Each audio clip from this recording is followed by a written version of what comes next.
estamos dando prosseguimento ao estudo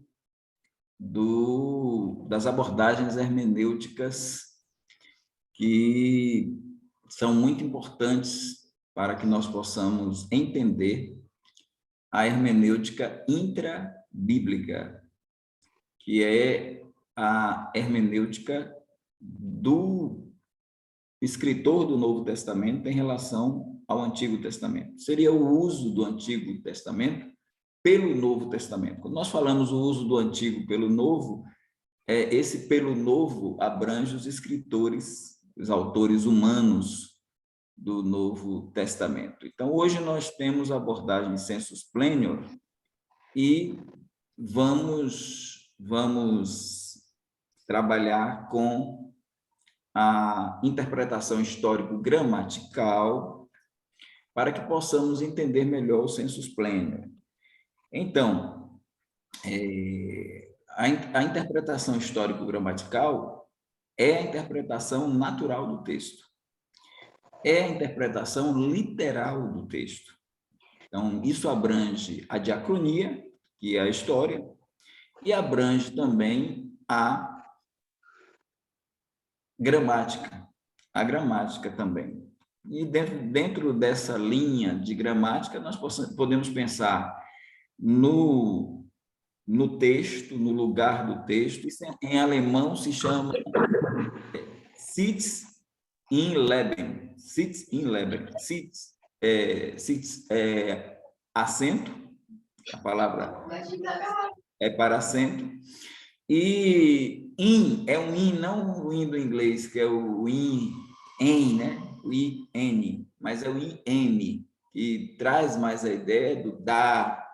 Seria uma combinação de preposição com artigo, de mais a, né? Dar. Então, e o Leben é vida, Então, situação de vida, é o lugar do texto, e aí abrange a questão do contexto, a questão dos primeiros ouvintes do profeta, do autor do Antigo Testamento, abrange a questão cultural, então abrange todo aquele processo ali. E aí eu vou pedir a Klaus para colocar para nós mais uma vez o Salmo 116, verso 15, Salmo 116, e verso 15, e a gente vai para a palavra que abrangemos na semana passada, e isso é uma interpretação histórico-gramatical.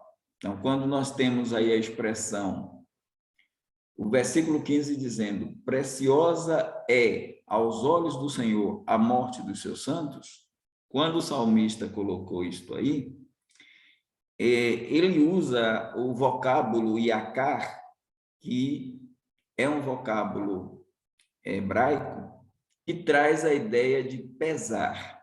No texto em português, preciosa aí é um adjetivo, tem o verbo ser aí, para demonstrar, com esse adjetivo, a ideia de que Deus, ao invés de nos sepultamentos nós dizermos que ele está alegre com a morte dos seus santos, ele está triste. Então, a expressão Yacá é preciosa e vamos dizer que Deus está, aos olhos do Senhor, ele tem um pesar pela morte dos seus santos. Aí a gente olha para a morte dos seus santos e nós passamos a perceber que a morte dos seus santos aí, ela não está além túmulo, ela está aquém túmulo. Então, ela está muito mais para a vida debaixo do sol do que para a vida pós-morte. Então, Deus, ele se entristece com a morte dos seus santos. Então, esse não seria um versículo apropriado ou adequado para ser utilizado em funerais. Poderíamos utilizar tantos que nós temos, abrangendo uma exegese boa para falarmos aos enlutados, trazendo conforto e demonstrando também se a pessoa é um santo, é um salvo, que ele está na presença de Deus. Então, esta é a ideia da questão gramatical. Aí, nós vamos passar por alguns outros versículos para trazermos a ideia da interpretação gramatical. Um outro que eu citei é João capítulo 5, versículos 39 a 40. João capítulo 5, 39 a 40. Quando nós temos aqui um texto bem interessante, e esse texto aí traz o verbo examinar. Agora, trazendo para a nossa língua portuguesa mesmo, nós temos o verbo examinar no modo indicativo. Está no modo indicativo, não está no modo imperativo. É interessante que até livros mesmo, eu tenho um livro aqui que é bem interessante, eu gosto dele, do Cecil Baxter. Mas esse livro aqui, olha o título dele: Examinais as Escrituras. A gente quando vê isso aqui, né? Examinai as Escrituras. Veja o texto aqui, o título do livro, que é um bom livro e trata de hermenêutica, mas o título do livro, ele não se casa com o texto de Jesus. E por que não se casa? Porque aqui está no modo imperativo. Aqui é uma ordem para examinar. O texto aí não é uma ordem para examinar. E a gente analisa com o texto. A gente percebemos que Jesus está falando com fariseus, Jesus está falando com escribas, ele está falando com pessoas que leem a Bíblia. Ele não está falando com pessoas que não leem a Bíblia. Então, se a gente traz de uma forma anacrônica o texto para nós, aí é claro, no nosso contexto, uma boa parte das pessoas não examinam as Escrituras. Então, se a gente puxa para nós e para o nosso público, para a nossa contemporaneidade, aí é um anacronismo, porque o que Jesus está falando aqui, ele está fazendo uma afirmação. Se formos dar uma outra versão, seria: vocês examinam as Escrituras. Ele não está dizendo examinem, examinai. Ele está dizendo: vocês examinam as Escrituras. E tem um propósito. Por que vocês examinam as Escrituras? Porque julgam ter nelas a vida eterna. Um outro dado que vocês não sabem: são elas que de mim testificam. Aí o que o Márcio pontuou lá atrás, que é importante, a questão de que o Antigo Testamento aponta para Jesus. Isso é inegável. Aí ele está dizendo: são elas que de mim testificam. Agora tem o contudo, tem o porém. Aí entra a conjunção adversativa, né? Contudo, não quereis vir a mim para terdes vida. Então, o problema de vocês é este. Primeiro, não identificam o Cristo nas Escrituras. E, segundo, não querem vir a mim para terem vida. Então, essa é uma interpretação histórico-gramatical. É importante também entendermos que no tempo do Senhor Jesus Cristo, até um pouco antes, nós temos essa versão aqui da Bíblia que é chamada de Septuaginta. Quer dizer, Jesus usou, isso aqui é uma versão, Jesus usou essa versão chamada de Septuaginta. É a versão dos 70. O Ptolomeu Filadelfo II, ele convocou, vamos dizer assim, para Alexandria. Lembra que a cidade de Alexandria é uma cidade que tem o nome do grande imperador grego Alexandre o Grande. Eles botavam nomes nas cidades, né? Isso é muito diferente de hoje, os políticos fazem isso, né? Mas naquela época também isso acontecia, né? Constantino mesmo mudou a cidade, o nome da cidade de Bizâncio, né, para Constantinopla, né, em homenagem a ele no período pós, digamos aí, no seu período áureo, e aí ele transferiu também até a sede do Império do Ocidente para o Oriente e botou lá o nome de Constantinopla. Então, Alexandre também o Grande, que helenizou o seu império, Alexandre o Grande também deu um nome a uma cidade de Alexandria. E esta cidade, que tinha uma grande biblioteca, e a língua grega era bem valorizada, aí nessa cidade, 72 sábios, por isso a Septuaginta, foram seis de cada tribo, vamos colocar assim, né? São 12 tribos, 6 de cada tribo de Israel, para esses 72 sábios trazer essa versão que é o Antigo Testamento do hebraico, o texto massorético, que, por sua vez, é esse texto aqui, né? O texto massorético é esse texto aqui, o texto hebraico. Então, o texto massorético, que é o texto hebraico, para a Septuaginta. E aí os apóstolos usaram a Septuaginta. Então, quando eles utilizaram o texto do Antigo Testamento, eles usam o texto massorético e eles usam também o texto da Septuaginta. Nós podemos encontrar, por exemplo, aí o irmão Klaus vai colocar para a gente, Gênesis, capítulo 46. Gênesis, capítulo 46. Versículos 26 e 27. Vamos ler aí, né?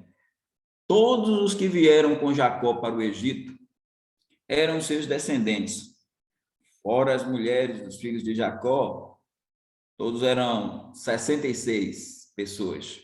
Os filhos de José que lhe nasceram no Egito eram 2. Todas as pessoas da casa de Jacó que vieram para o Egito foram 70. Olha aqui, ó. A gente tem aí 70, né, no final. E aí nós vamos agora, Klaus, para capítulo 1 de Êxodo, versículo 5, é mais um dado. Isso está no texto massorético, Então, 1:5 diz: todas as pessoas, pois, que descenderam de Jacó foram, descenderam de Jacó foram 70.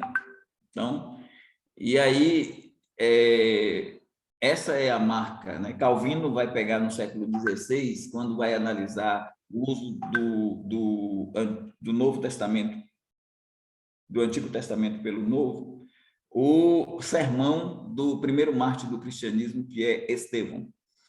E aí ele dá esse dado, né? Porque Atos dos Apóstolos, irmão Klaus, capítulo 7, versículo 14, Atos 7, verso 14, nós temos uma diferença aí, que o fato de Estevão ser um helenista, um diácono helenista, né? Ele vai, segundo Calvino, né? na sua visão, no seu trabalho exegético de análise. Então, Atos, irmão Klaus, capítulo 7, versículo 14.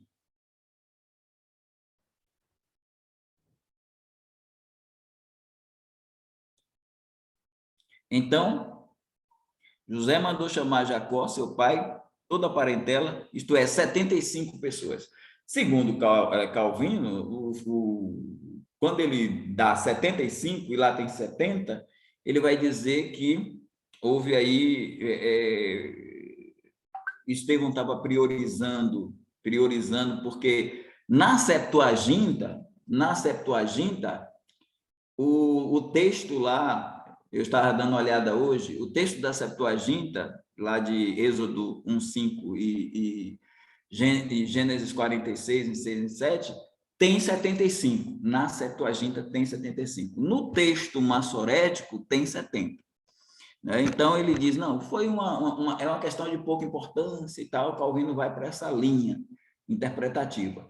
Mas tem outros detalhes aí. Ainda que seja a Septuaginta, a gente não encontra um erro aí, porque, ao que tudo indica, o Estevão, quando usa, e a Septuaginta abrange isso, quando Estevão usa essa base de 75, seriam os que ficaram, os do Egito, os que estavam no Egito, por exemplo, José, sua esposa, ele teve 2 filhos, o Manassés e o Efraim, suas 2 esposas, então, no cômputo, daria 75 no total, incluindo José e a sua descendência. Então, não haveria problema. Calvino achou que não, que era uma questão que é de menos importância. Nós temos a Septuaginta não é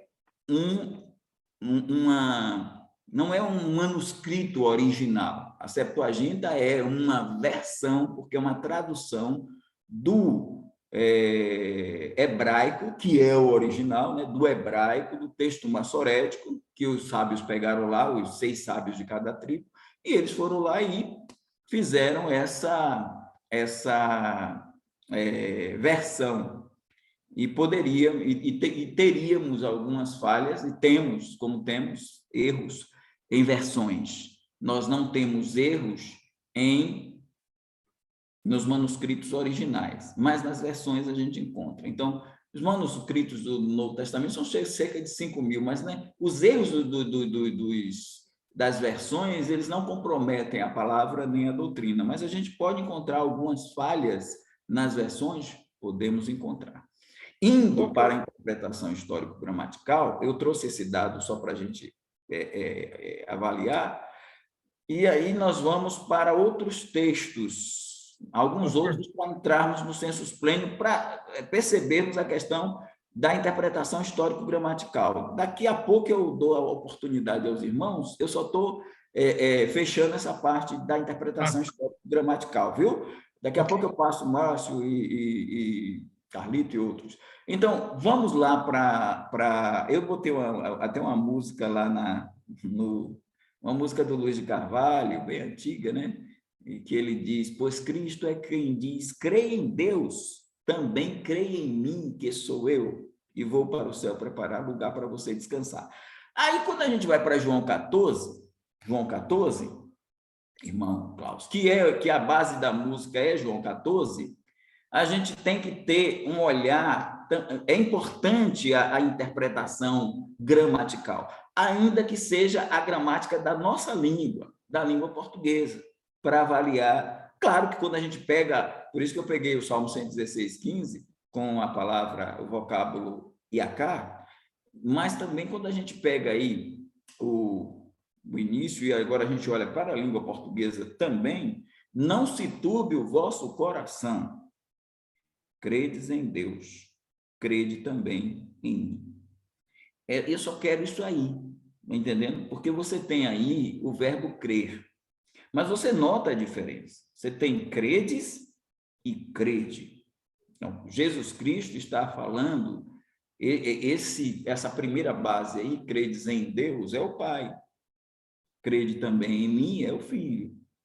E quando você olha para o texto, você vê que você tem a presença de um S e a ausência de um S. Então, o credes está então são dois modos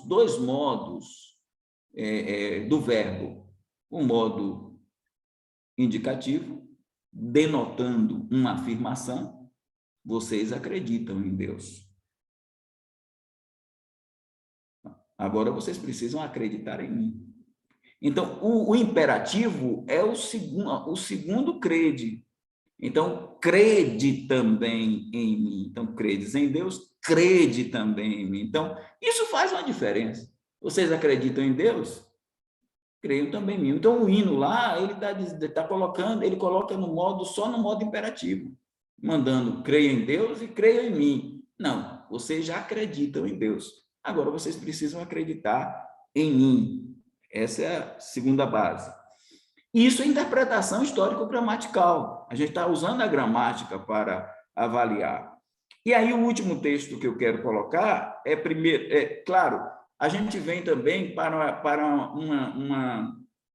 as escolas, e aí dá para nós nos lembrarmos da chamada hermenêutica dos rabinos lá, que abordamos no último estudo, e eu acho interessante que no capítulo 19 de Mateus, não precisa colocar lá não, eu só vou citar, Klaus, o capítulo 19 de Mateus tem a questão do divórcio.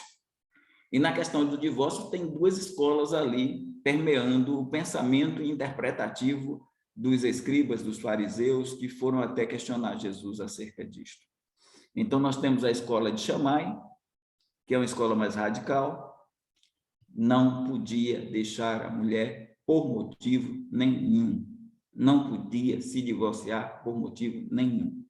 E a escola de Hillel, que diz, pode, é mais aberto, pode deixar a mulher por qualquer motivo.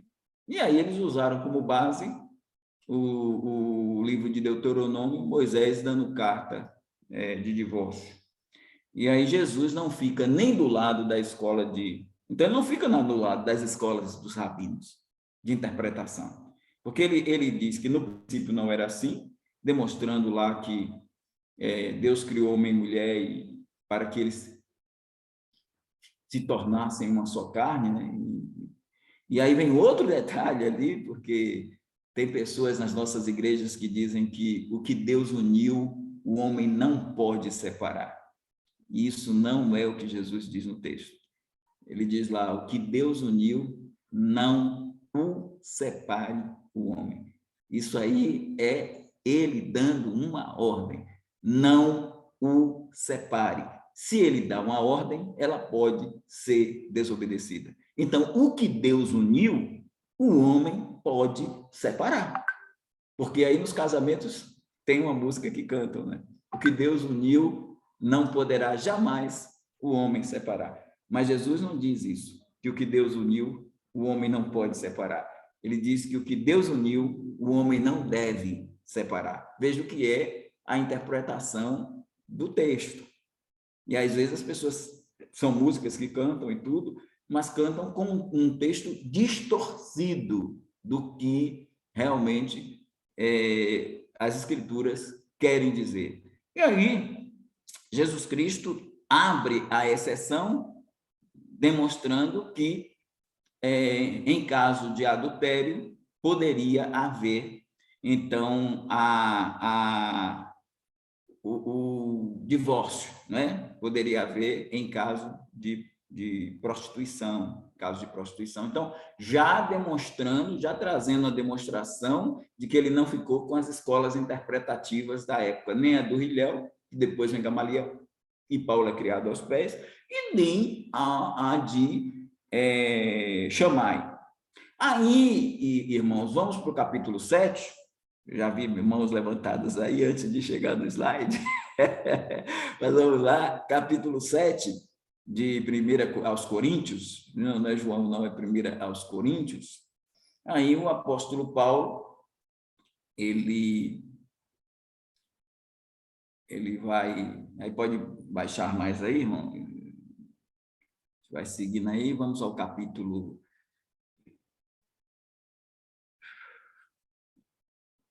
Isso, verso 10. Ora, aos casados ordeno não eu, mas o Senhor, que a mulher não se separe do marido. Se, porém, ela vier a separar-se, que não se case ou que se reconcilie com seu marido. E que o marido não se aparte da mulher. Aos mais digo eu, não o Senhor. Se algum... Aí vai, né? Ele vai dar alguns dados. Se algum tem irmão, se algum irmão tem esposa incrédulo e esta consente morar com ele, não abandone e tal. O que eu quero dizer, irmãos, é isso. O apóstolo Paulo está aqui fazendo uma afirmação que é importante a gente pegar para a questão da interpretação histórico-gramatical e a inerrância das escrituras, porque alguns emitem o pensamento de que quando Paulo diz que... Sobe um pouquinho, irmão? Sobe um pouquinho? Só quero usar essas duas expressões.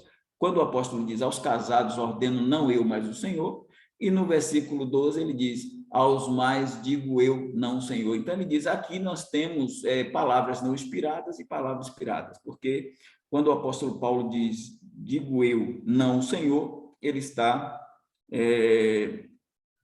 dando a opinião dele, que não tem esse valor de escritura. Só que a gente tem que entender uma coisa. Quem é o autor da Bíblia não é Jesus Cristo. Quem é o autor da Bíblia não é o Pai. Quem é o autor da Bíblia é o Espírito Santo. O Espírito Santo que é o autor da Bíblia. Então, o problema é olhar para esse Senhor e achar que esse Senhor é o autor da Bíblia. Quando o apóstolo Paulo diz aos casados, ordeno não eu, mas o Senhor, ele está falando de Jesus Cristo em seu ministério que tocou nesse assunto. Jesus abordou essa questão. Agora, quando ele diz aos mais, digo eu, não o Senhor, ele está falando esse Senhor aí não é o Espírito Santo, é Jesus Cristo. Então, ele está trazendo uma informação, um dado, um mandamento, uma orientação, que é uma orientação dele, mas lá no versículo 40, vamos lá, Klaus, lá no finalzinho do versículo 40, ele vai dizer o seguinte: penso que também eu tenho o Espírito de Deus. Isso resolve o caso. Então, ali não tem nada a ver com a questão da inspiração, de nós não termos a inspiração, de Paulo não ter ali a inspiração, porque ele tem o Espírito de Deus, que é o autor da Bíblia. Ele está falando lá de coisas que o Senhor não ensinou e de coisas que o Senhor ensinou. Então, não tem nada a ver, ainda que seja a opinião de Paulo é inspirada pelo Espírito Santo nessa carta aos Coríntios. Nas duas cartas aos Coríntios, não numa terceira carta aos Coríntios, porque Paulo escreveu 3 cartas aos Coríntios, 2 eram inspiradas e uma era iluminada.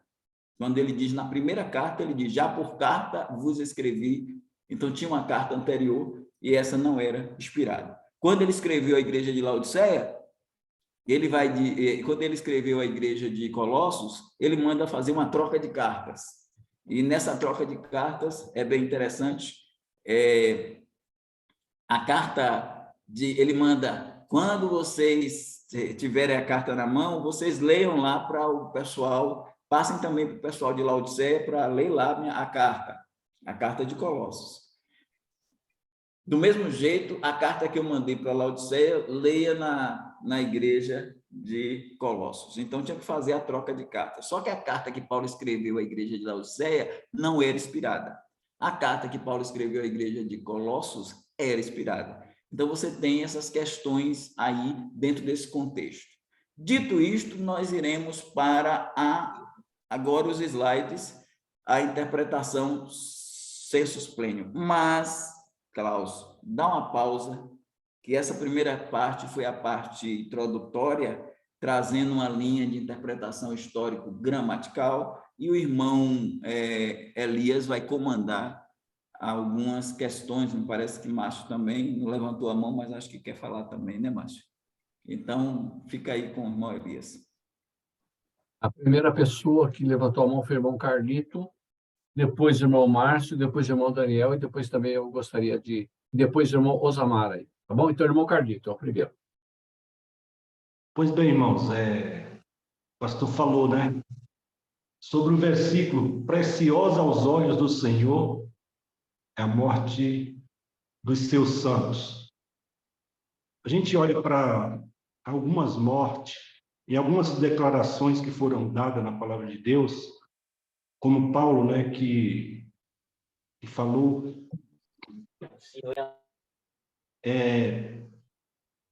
portanto, para mim, nem nada considero a minha vida preciosa para mim mesmo, contanto que cumpra cabalmente a minha carreira e o ministério que me foi mandado fazer, ou seja, pregar o evangelho da graça de Deus. E ele mesmo também disse, né?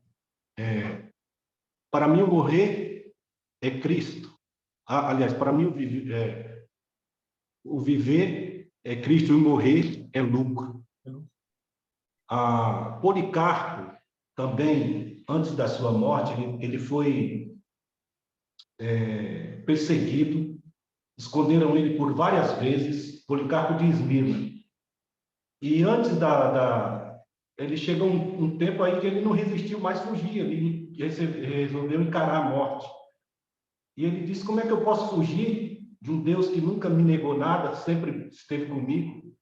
E ele foi levado para o tribunal e a sentença era ele negar Cristo, né? Renegar.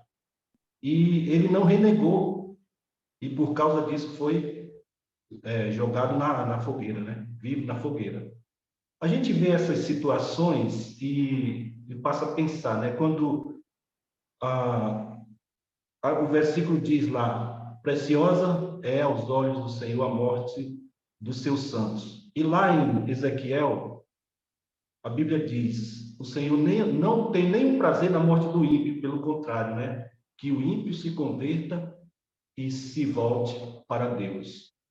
A gente, olhando assim, a gente vê, eu fico assim meio temeroso nessa questão de não interpretar esse versículo da maneira que ele está escrito aqui no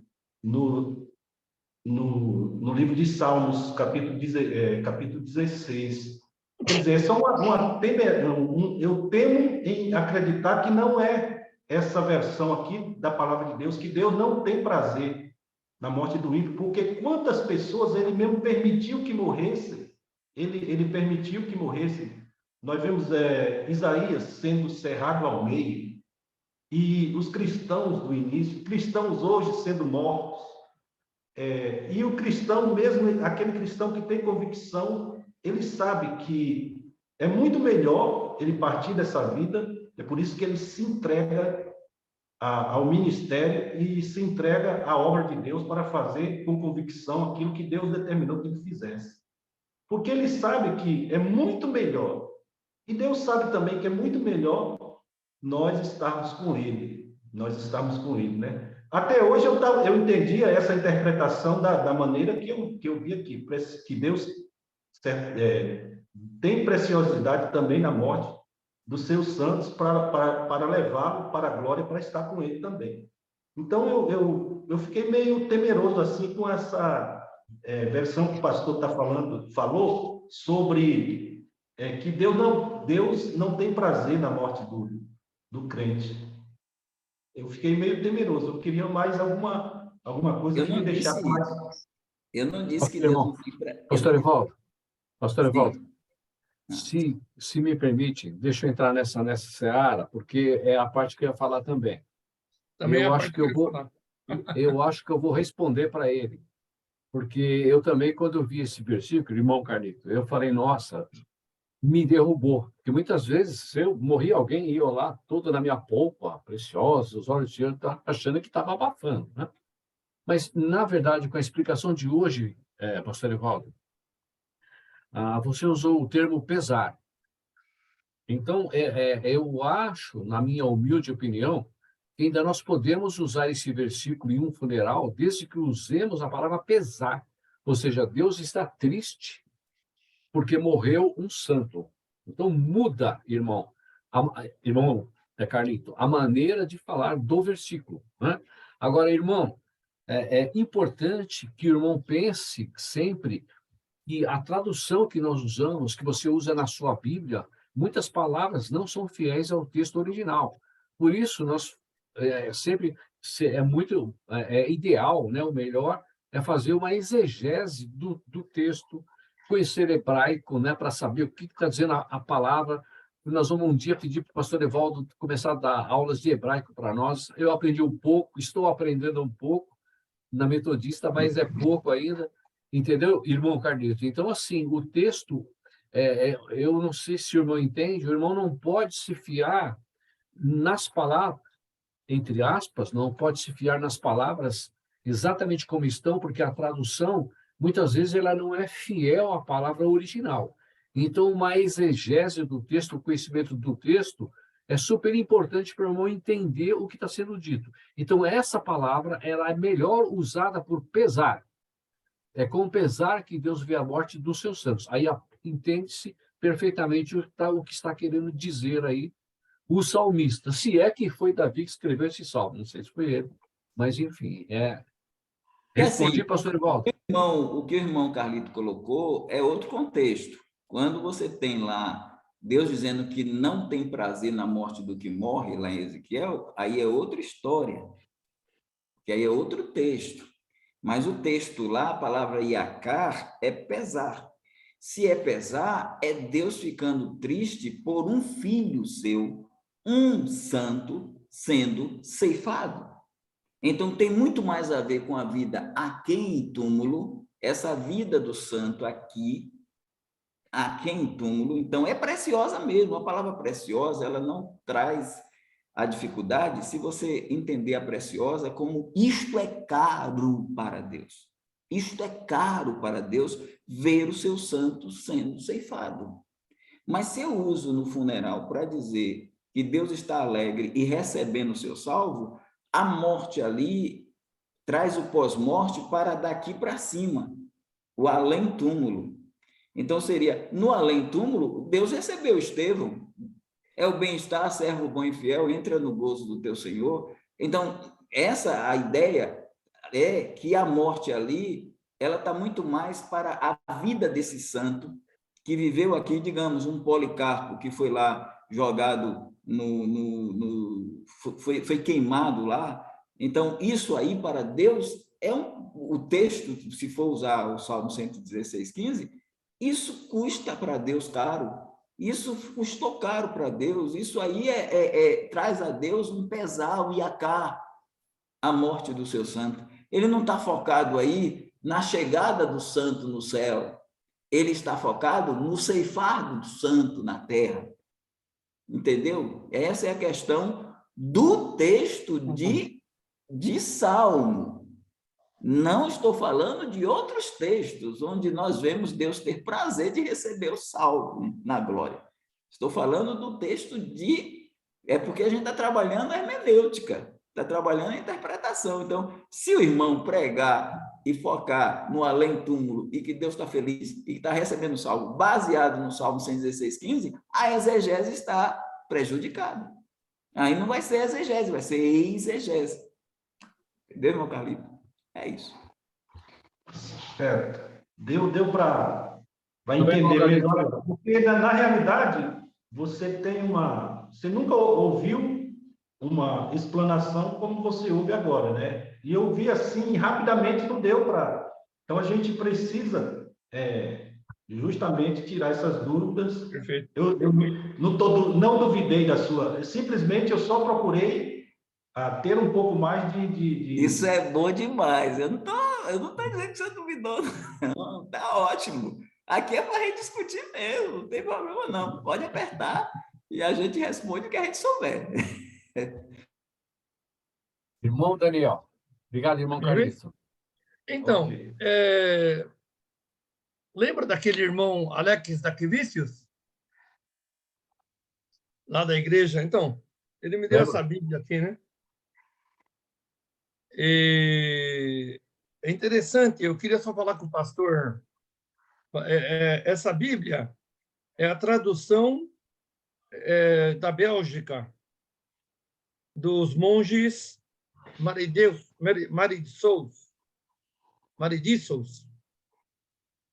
E no Salmo 116, que aqui para eles é 115, que é diferente, né? Então ele diz: é penoso para o Senhor ver morrer os seus fiéis. Então, aquilo que o pastor está falando aqui, essa exegese, os monges de lá eles já pensavam dessa forma, né? E é o mesmo versículo.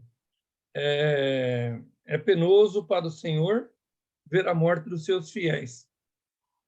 E se me permite falar, pastor, pastor Evaldo, no versículo em Lucas, capítulo 5, quando diz examinai as escrituras, ele diz: vós perscrutrais as escrituras, julgando encontrar nela a vida eterna.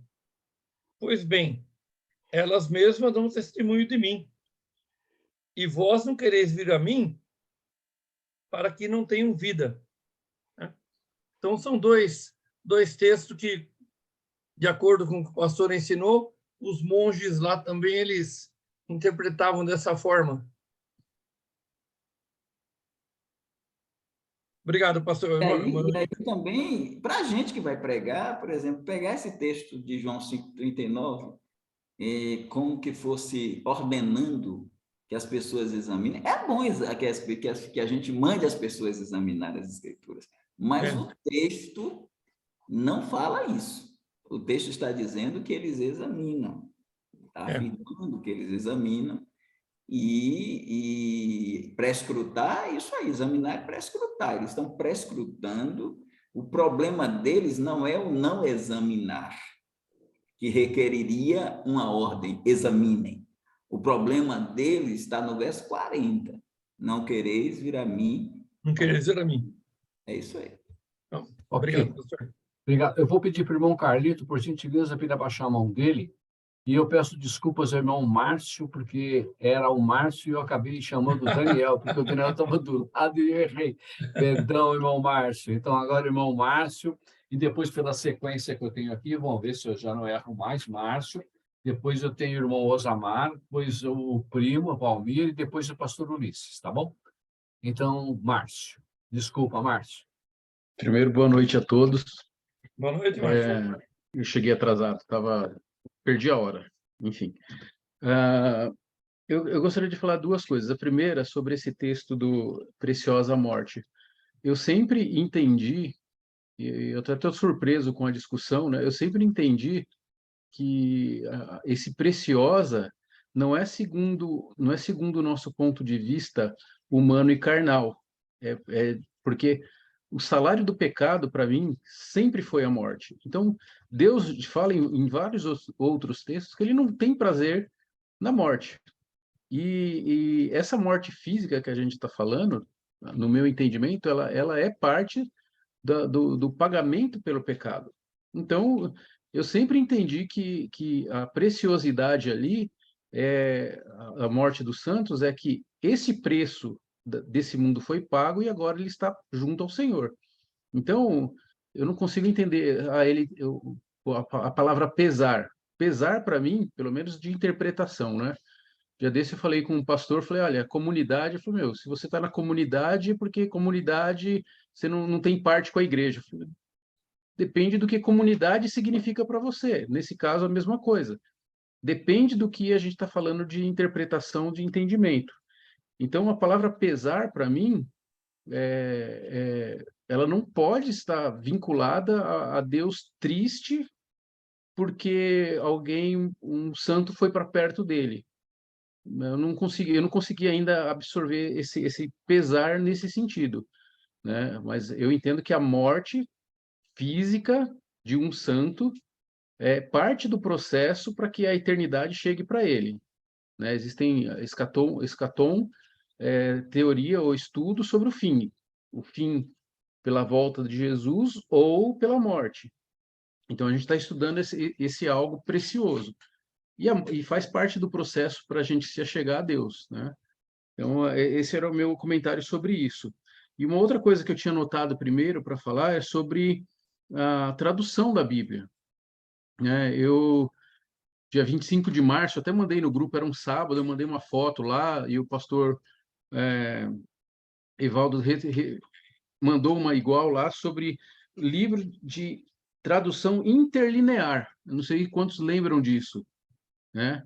Que ali o que acontece? Eu estava numa palestra com o pastor doutor Paulo Teixeira, ele é o tradutor responsável pela SBB, né, Sociedade Bíblica do Brasil, né? O cara é uma fera, né? Então eu participei da palestra com ele e ali muita coisa foi falada a respeito disso que a gente está dizendo hoje, sobre tradução e interpretação. Então, a explicação e a colocação dele sobre esse tema foi muito importante para mim, porque eu nunca tinha entendido o trabalho que isso dá. Então, ele até mandou esse manual interlinear para falar o seguinte: manual interlinear é a tradução direta das palavras. Do jeito que está escrito no hebraico, no grego ou no aramaico, não importa. Lá no texto original no qual ele está traduzindo, se você pega a palavra e traduz igual do inglês para o português, vai uma coisa simples assim.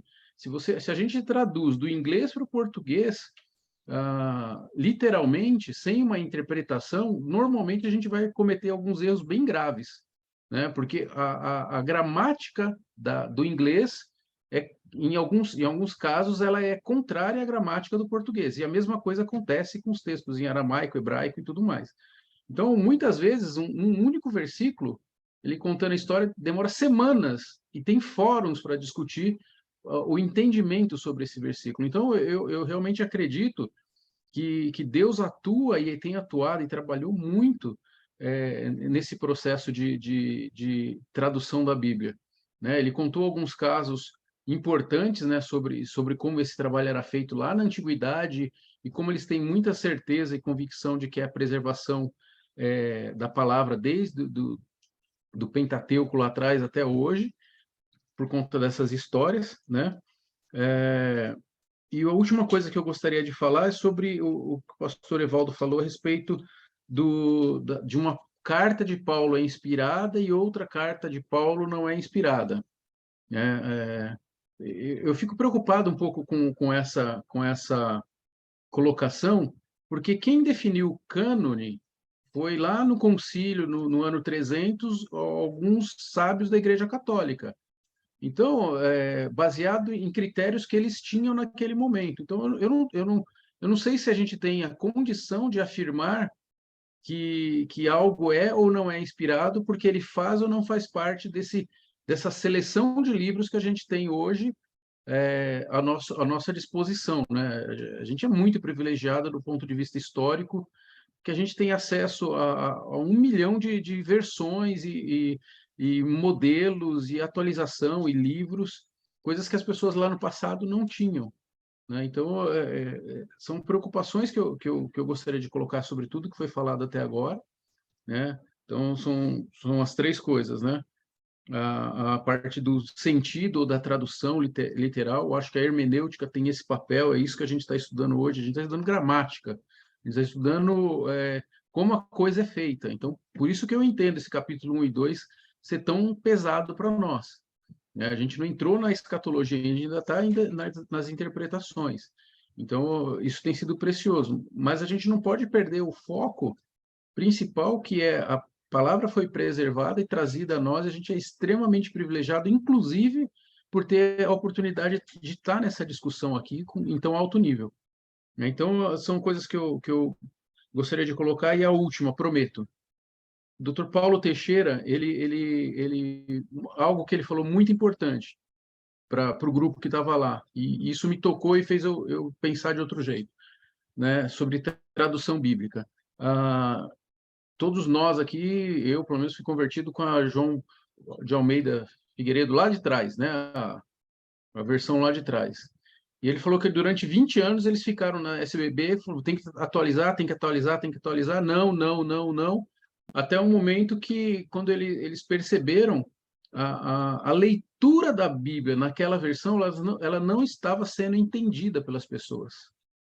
Então, porque a linguagem é dinâmica, as palavras são dinâmicas, né? Ele colocou até o exemplo, antigamente você falava vós me ser, vossa senhoria, caiu para você, agora, tempo atrás era agora é um Vzinho, né? Um VC no WhatsApp, e os nossos filhos, netos aí de alguns, eles não vão entender aquilo que está escrito naquela linguagem. Então, ele apresentou a necessidade de fazer uma atualização e como isso facilitou aí o entendimento. Então, assim, são preocupações, né, de tradução e de acesso que a linguagem, por ser dinâmica, exige que essas pessoas estejam todo o tempo trabalhando, né? Todo o tempo trabalhando. E a última coisa importante que ele disse foi sobre o lançamento que vai ser feito agora em português da Bíblia em Braille. A gente nem lembra disso, né? Então, assim, há uma necessidade, há uma importância demais desses processos de tradução e, sei lá, estão lançando de 80 a 200 novas versões no mundo todo ano, em várias linguagens novas. Então, assim, tem muita coisa acontecendo que nos torna muito privilegiados do ponto de vista histórico que a gente está vivendo. Era isso. São pontuações importantes para a gente discutir, né? Em relação, Márcio, ao pesar, a gente tem o termo em hebraico, e ele é pesar mesmo. Ele é pesar mesmo. Porque não é, a ideia do texto não é a presença de Deus, não é o santo na presença de Deus, mas é o santo sendo ceifado na terra. Então, aí há uma diferença em relação a outros textos, outros versículos no Novo Testamento e no Antigo Testamento, que abrange essa parte. Então, a morte do santo, teologicamente falando, é sim não mais castigo, e agora, digamos que é um privilégio, porque é um privilégio para o santo, por causa da morte de Cristo, ele poder acessar a presença de Deus e sair daqui. E como Paulo diz, para mim o morrer é Cristo, o viver é lucro. Mas lá no texto, é isso que a gente está pegando, o texto em si está demonstrando que Deus, ele fica pesaroso, vamos usar essa expressão, com a morte do seu santo na terra. Isso não tem a ver com a chegada dele na presença de Deus, mas com a retirada dele da terra. Então, o texto em si do Salmo 116, verso 15, tem essa conotação, né? Isso na questão do uso do vocábulo pesar, o iacar lá. Pastor, só uma observação sobre isso. Posso entender, então, que a pessoa que passar pelo processo de regeneração no momento do arrebatamento são as pessoas que não passaram pelo processo, pela via normal até agora na humanidade da morte, que para essas não haveria esse pesar. É um jeito de entender isso? O caso, por exemplo, o que nós estamos colocando, assim, de um lado a gente tem Deus vendo como uma injustiça um santo ser morto, ser ceifado por alguém, digamos, até por amor a ele, ser ceifado ali e partir, tá entendendo? Mas no caso que você coloca da regeneração, eu entendo que você quer dizer da glorificação, não é isso? É glorificação, mas há o processo de regeneração espiritual e há o processo de regeneração no sentido de tornar o Físico. físico em algo que elimina a doença ou a causa da morte, digamos assim, né? O que causou a morte daquela pessoa. Então, a partir daí, essa morte é tragada na vitória. Então, já houve uma vitória, como você coloca bem, de Jesus Cristo sobre essa queda do homem na morte, mas ainda haverá uma vitória final dessa morte, quando ela vai ser tragada na vitória, diante do revestimento, né? Aquele que está morto, revestido da incorruptibilidade, aquele que está vivo, na transformação, no arrebatamento, revestido da incorruptibilidade. Eu, Márcio, me preocupo, assim, não houve concílio, é uma realidade, assim, historicamente falando, não houve um concílio que bateu o martelo para os livros, os 66 livros da Bíblia. Eles, com Esdras arrumou, digamos que Esdras fechou o cânon do Antigo Testamento. Esdras fechou lá, 400 anos antes de Cristo. Esdras fechou. Em se tratando do Novo Testamento, eles foram ganhando a igreja. É como se fosse uma coisa sobrenatural mesmo. Essa questão do cânon não foi a Igreja Católica que determinou que os livros se tornassem canônicos, como ocorre, por exemplo, na questão literária. E você tem o cânone literário, o cânone ocidental literário, que assimila um Machado de Assis, um Fernando Pessoa, um Carlos Drummond de Andrade, diz, esses aqui entram e tem aqueles que ficam à parte. Os apócrifos, eles não entraram porque haveria algumas características que a própria igreja foi assimilando, por exemplo, a apostolicidade é um dado, universalidade é outro dado, a questão da harmonia, porque foram escritos em tempos diferentes e não há contradição, não entram em contradição. Aí, quando a gente vai, aí Klaus vai botar para a gente só ler o texto, que eu citei assim, mas a gente pode ler o texto de Colossenses, capítulo 4, Colossenses 4, porque ali havia, em Colossos, é uma carta da prisão, nós temos 3 cidades ali, a Hierápolis, que era assim, uma cidade de águas termais, né? Então, tinha Hierápolis, tinha Laodiceia também, por isso que Jesus fala do ser frio ou quente, e tem as 3 cidades, né? Laodiceia, Hierápolis e Colossos. E aí, no finalzinho da carta, podemos ir aí para o finalzinho da carta, pode mais? Aí. Veja que ele cita aí no verso 13, né? Dele deu testemunho que muito... Cadê o 13? Se preocupa por vós, pelos de Laodiceia. Vocês têm aí Laodiceia, Herápolis, ele está falando Colossos, né? Aí ele diz aí no finalzinho, né? 16. Ele diz: e uma vez lida esta epístola é a de Colossos, né? É a epístola aos Colossenses. Então, uma vez lida esta epístola, cadê? Sumiu. Pronto, vamos lá.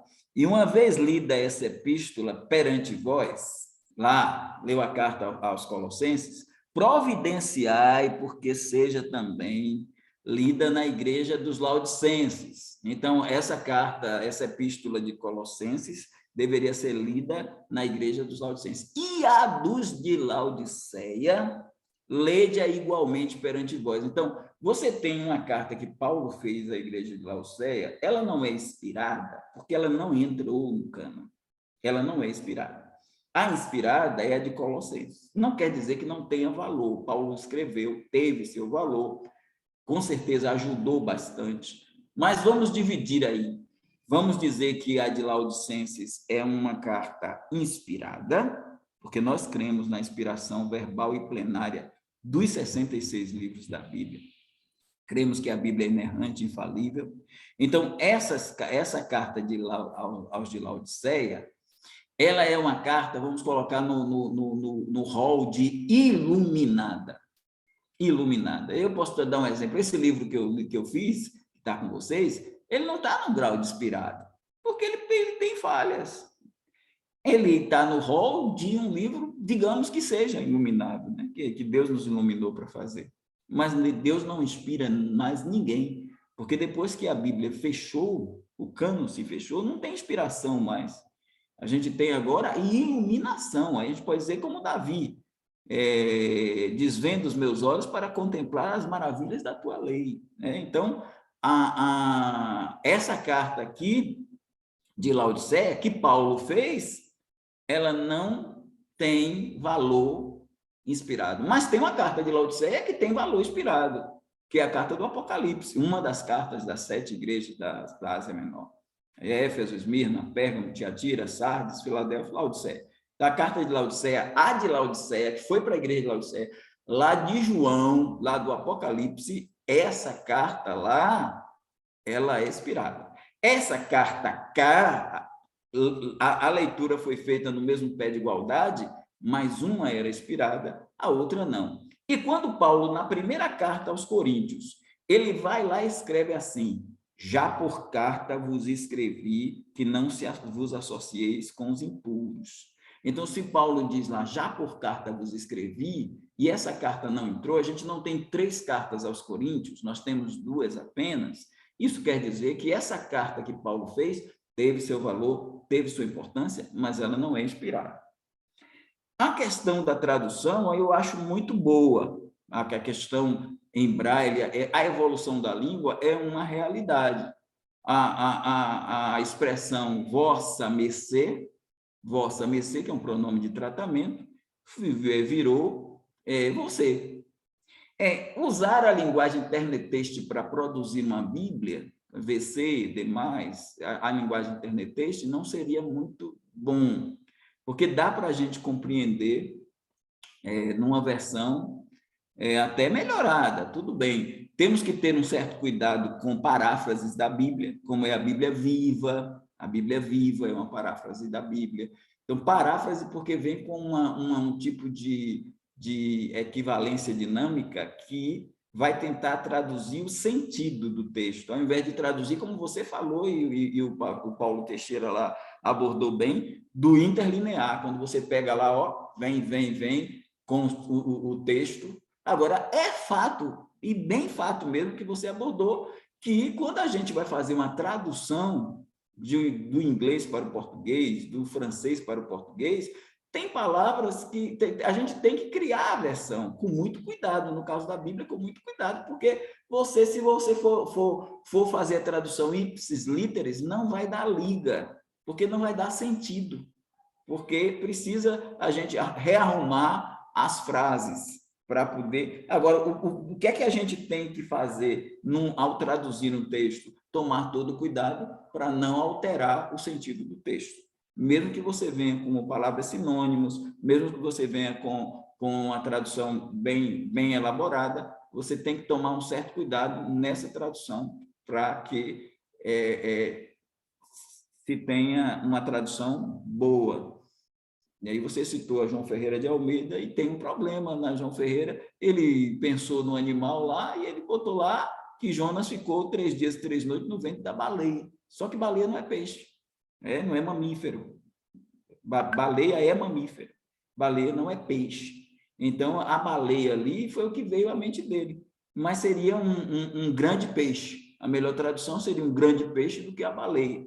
Em nossas traduções vem a palavra baleia. Isso compromete? Não compromete tanto, entendeu? Mas a garganta da baleia é muito pequena para receber o homem, né? É muito pequena para essa ideia de Jonas. Então, esse cuidado com essas questões aí. Mas é isso. Ok, pastor. Ok. O próximo da lista é o irmão Osamar, depois é o primo, e depois o pastor Ulisses. Mas deixa eu só dar uma pitadinha aí. A Igreja Católica, ela não tem culpa, não, Márcio. Eu concordo plenamente com o pastor Evaldo. Eu tive estou tendo o privilégio de estudar a história da Igreja primitiva. E eu também tinha aquele ranço muito grande, né, de Igreja Católica. Mas aí nós vamos estudar a Igreja primitiva nos primeiros séculos e a gente acaba esquecendo tudo isso, porque, na verdade, não é nada disso. E quando nós entramos na Reforma Protestante, e hoje nós ainda usamos Martinho Lutero, né, muitos disse o maior. Na verdade, ele nem foi o maior. E ele fez algumas coisas tristes também. Então, assim, quando a gente estuda a história da igreja, a gente muda o nosso pensamento totalmente. Então, a Igreja Católica, ela não tem culpa, não. Ela passa a ter culpa, muitas culpas, assim como a própria igreja se diz evangélica, né? A igreja protestante também, depois de 1500, fez umas barbaridades incríveis também. Se você estuda, você fala, não é possível que Lutero tenha feito isso. Então, são coisas... E como a gente desconhece, a gente acaba colocando na nossa mente de maneira que não é correta. Então, isso é uma parte que eu gostaria de falar. E uma outra coisinha, rapidamente, é que nós somos privilegiados. E nisso, Márcio, eu concordo plenamente com você, porque hoje nós temos várias versões, as Escrituras, a Septuaginta, King James, Almeida, não sei o que. E os cristãos antigos, eles não tinham nada. Então, assim, nós temos um privilégio muito grande, que não precisa ser muito antigo, não. 1700, 1600, por aí, era terrível. Então, o nosso privilégio de ter tudo isso realmente é muito grande. E a carta, pastor, agora, aí vai para a axiologia, né? Eu estou estudando exatamente nesse semestre a formação do cânon bíblico, do Antigo Testamento e agora, aliás, o professor não gosta que chame de Antigo Testamento, né? É o Primeiro e o Novo Testamento. Então, e é muito interessante, eu estou gostando demais da formação do cânon, ainda não aprendi tudo ainda, mas ele mencionou, coincidentemente, a carta de Laodiceia, e eu fiquei extremamente curioso por que ela não faz parte da Bíblia, né? Então, depois eu vou ver mais. Mas o pastor mencionou isso, eu fiquei muito, realmente atento a isso. Desculpa se eu falei muito, irmão Osamar. Opa, só dar uma opinião, aproveitar que falou aí sobre separar o homem e a mulher, né? dar uma opinião aqui, quanto, não usando Mateus 19, mas entender, usando Mateus, ou Romanos 7, que a mulher está ligada ao marido enquanto vive, que de fato o homem não tem condições de separar. Ele, porque enquanto vive, está ligada. Então, se os dois se tornaram uma só carne, eles só vão separar quando o um morrer. Essa é a primeira coisa. A segunda coisa é sobre a linguagem. Eu falei recentemente aí sobre aquele fato de Davi, que fala que o amor de Jonatas era melhor do que o amor das mulheres. Para a nossa sociedade hoje, qualquer pessoa que ouvir isso de um homem falando de outro homem, vai dizer que são dois homossexuais. E não tem nenhum outro indício, não tem nenhum indício, a não ser para a nossa sociedade hoje, de que Davi era homossexual. E os homossexuais estão usando por exemplo, esse é um dos usos que eles estão fazendo da Bíblia para dizer que Jonatas e Davi tiveram contato homossexual. E aí eu dou outro exemplo que conta-se, eu não lembro que livro que eu li isso, que depois que fez o primeiro filme com dois homossexuais em Hollywood, fez o primeiro filme com dois homossexuais se relacionando lá, ainda que discretamente no filme, os comportamentos daqueles dois homens, que já era comum entre dois homens, um colocar a mão no ombro do outro, ou se abraçar, passou a ser mudado. As pessoas pararam de se abraçar quando se encontravam, homem com homem, porque aquele filme transformou o imaginário. Então, eu só penso que, peço a Deus que esses homens que fazem as atualizações da linguagem não cedam a transformações da linguagem no conceito do que, de fato, a linguagem significa. É isso.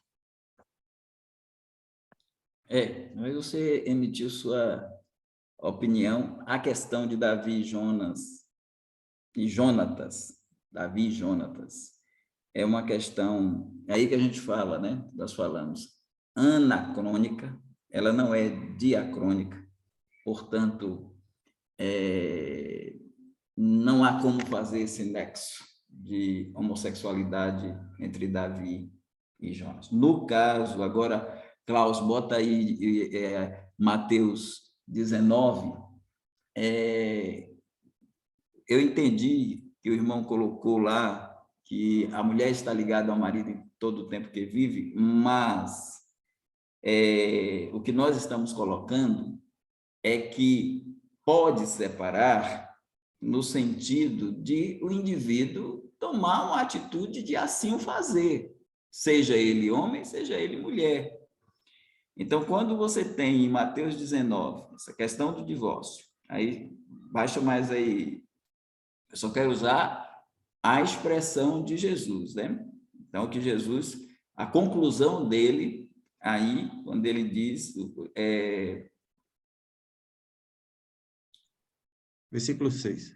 vamos lá, subindo. Portanto, essa parte final aí, é a conclusiva dele. Ele cita lá Adão e Eva. Aí ele diz, portanto, o que Deus ajuntou, não o separe o homem. Isto é uma ordem. Se Deus não, ou se o homem não pudesse separar, não haveria essa ordem, entendeu, irmãos amados? Porque quando Jesus diz, o que Deus ajuntou, não o separe o homem, seria fato de que o homem não poderia separar se Jesus dissesse, portanto, o que Deus ajuntou, o homem não separa. Aí sim. Mas quando ele diz, o que Deus ajuntou, não o separe o homem, é porque há possibilidade, sim, de o que Deus ajuntou, o homem separar.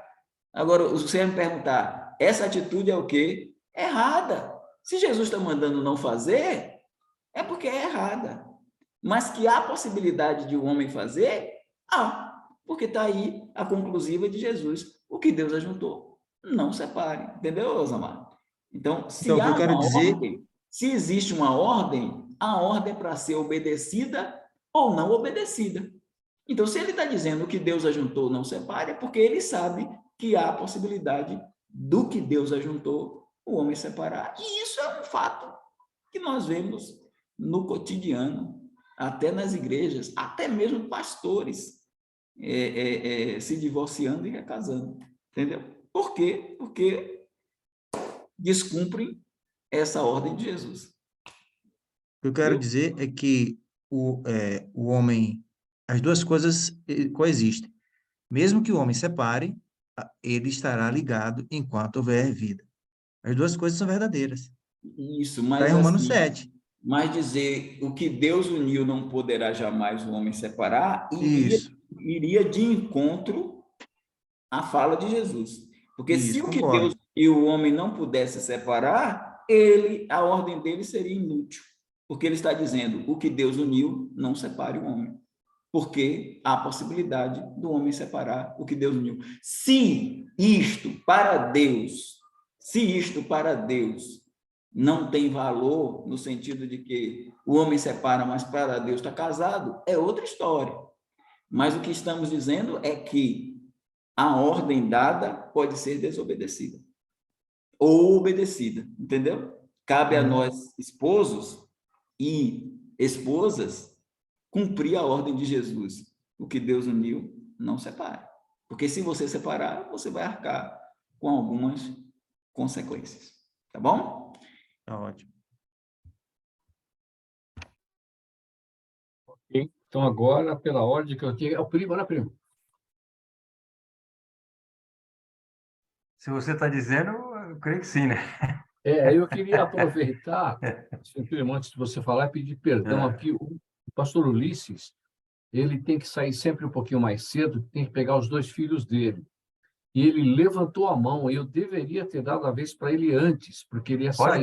Pode passar para ele, Não, pode passar. então, mas ele saiu. Eu estou falando com ele aqui pelo WhatsApp, ver se ele consegue, porque às vezes ele entra um pouco depois, e aí ele formaliza. Mas eu dormi no ponto, quando eu O percebi, ele já Elias, tinha saído.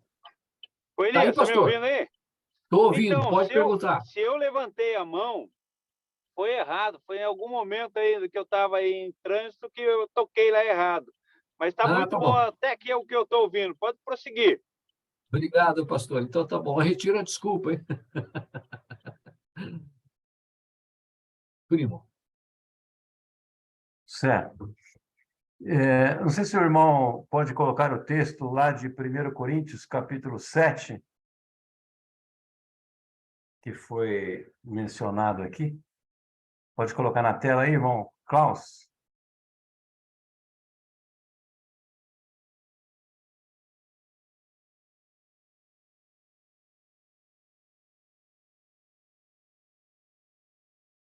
Sete, 11, 12, se não me engano. Versículo 12. Versículo 10, 7 e 10, aí.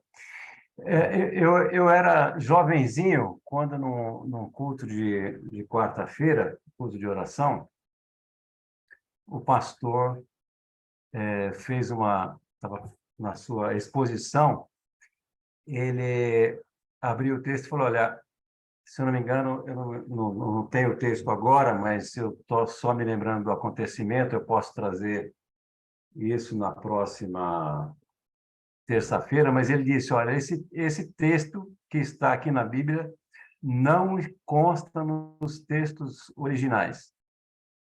E, é claro, para um jovem, né, inexperiente ainda, aquilo realmente me chocou bastante. Poxa, mas como? Se não consta nos textos originais, por que está aqui na Bíblia? Né? Então, eu queria fazer uma alusão apenas aqui a esse parêntese, né, que está aqui no versículo 11, se, porém, ela vier a separar-se, que não se case, aí fecha o parêntese aqui no seu marido, né? E eu vi atentamente o que o Márcio falou sobre preocupação de alguns pontos que foram colocados aqui, inclusive, na nossa aula de hoje, sobre alguma interpretação. O nosso grupo aqui, realmente, eu falei até para o primo, né? Nós estamos num mestrado aqui, e muita matéria difícil tem entrado a cada uma das aulas, né? E nós precisamos, com muita maturidade, absorver isso, e é claro que, desde lá, a questão do cânon, que pode gerar muitas dúvidas para muitos crentes aí, eu creio que, individualmente, quando nós estudamos as Escrituras, nós devemos ter a nossa posição em relação àquilo que outros têm comentário, porque nós temos muitos comentaristas, muitos pastores que fazem alusão a alguns textos bíblicos e interpretam de uma forma diferente daquilo que a gente crê, né? O pastor José Bezerra, um tempo atrás, ele passou para nós uns vídeos, né, de um pastor que fez um estudo bíblico com o livro de Jó, né, e ele pregou, se não me engano, 12 mensagens nesse livro, né, de Jó. E um dos versículos, que eu também não tenho anotado aqui, mas posso trazer na próxima aula, causou realmente uma diferença de interpretação. E eu peguei esse texto e fui conversar com o pastor Haroldo, que é o diretor lá, vice-presidente da Sociedade Bíblica Trinitariana do Brasil, e aí ele me fez uma interpretação totalmente diferente e com muito mais significado do que esse pregador fez, né? Porque quando ele falou aquilo, eu realmente fiquei com muita dúvida e fui conversar com ele. Ele me fez uma interpretação que mudou totalmente o sentido, né, do versículo. Então, em muitas passagens, o pastor Evaldo colocou algumas aí importantíssimas, de examinar as Escrituras, e outros textos que foram colocados aí, o texto da morte dos santos. Então, tem muita preciosidade na Bíblia, né? Nós temos preciosidade na superfície e na profundidade. Então, olha, são muitos ouros escondidos, muitos tesouros escondidos, e que isso não deve nos assustar, né? Mas deve nos levar a uma compreensão da grandeza que é a palavra de Deus. E situações assim, que muitas vezes são colocadas, que nós nunca tínhamos percebido, deve nos alegrar, né? Eu não fico preocupado com isso, porque a verdade é que a mensagem de salvação, ela é tão simples, né? Que é o principal, né? É a nossa salvação em Cristo. Demais, os estudos bíblicos, os tesouros que nós temos descoberto aí, através até, inclusive, do nosso estudo aqui, tem sido maravilhoso, né? Agora, voltando ao texto, a minha pergunta seria, não é uma pergunta, mas eu gostaria que o pastor Evaldo fizesse um comentário a respeito desse parêntese, né, que a gente apareceu aí nesse versículo 11, e aparece também em outros textos, né, da Bíblia, esse parêntese aí. Então, gostaria que o irmão fizesse um comentário aí sobre o seu conhecimento a respeito desses parênteses que aparecem nesses textos bíblicos. A gente tem que fazer, irmão, muito bom o que o senhor colocou aí. No caso aí, do que esse irmão colocou, ou pastor, não sei, ele está equivocado. Ele está equivocado. Por que ele está equivocado? Parênteses, irmãos, parênteses. É um recurso da língua, muitas vezes para explicar. O que Paulo coloca aí, esse parênteses aí, é para explicar. Então, toda vez que você vê parênteses, nada tem a ver com questões se tinha ou não no texto original. Tinha ou não no texto original. Pode excluir isso do pensamento, né? Nesse caso aqui, houve essa preocupação com a questão da opinião, né? Que é a opinião de Paulo. Mas mais o Senhor, né? Aos casados ordeno não eu, mas o Senhor, no verso 10, aí ele está colocando que o Senhor Jesus, não é o Espírito Santo, é o Senhor Jesus. E no verso 14, e abaixo também, né? Lá no versículo, cadê? Aos mais, verso 12, né? Aos mais, né? Aos mais, digo eu, não Senhor, quer dizer, digo eu, não Jesus. A gente só vai trocar esse nome Senhor por Jesus. O que ele não atentou é o seguinte: temos que fazer a distinção entre parênteses e colchetes. Colchetes. Se você for aí para esse texto aqui, irmão, tanto a versão chamada essa versão aqui, ó, essa versão não, perdão. Esse texto aqui é o chamado texto crítico, é o texto crítico. Esse é o texto das Bíblias atualizadas, é o texto crítico, do Scar e Hort. Esse traz a Bíblia atualizada. O outro texto é do Erasmo, Desidério Erasmo, o humanista, o Erasmo de Roterdã, que é o autor do texto Receptus, que é o texto recebido, que é o texto que se vincula ao maçorético, para nós termos a Bíblia corrigida. A Bíblia corrigida. Então, quando a gente tem a Bíblia corrigida, a gente tem essa questão. Aí, a Bíblia corrigida não tem colchetes.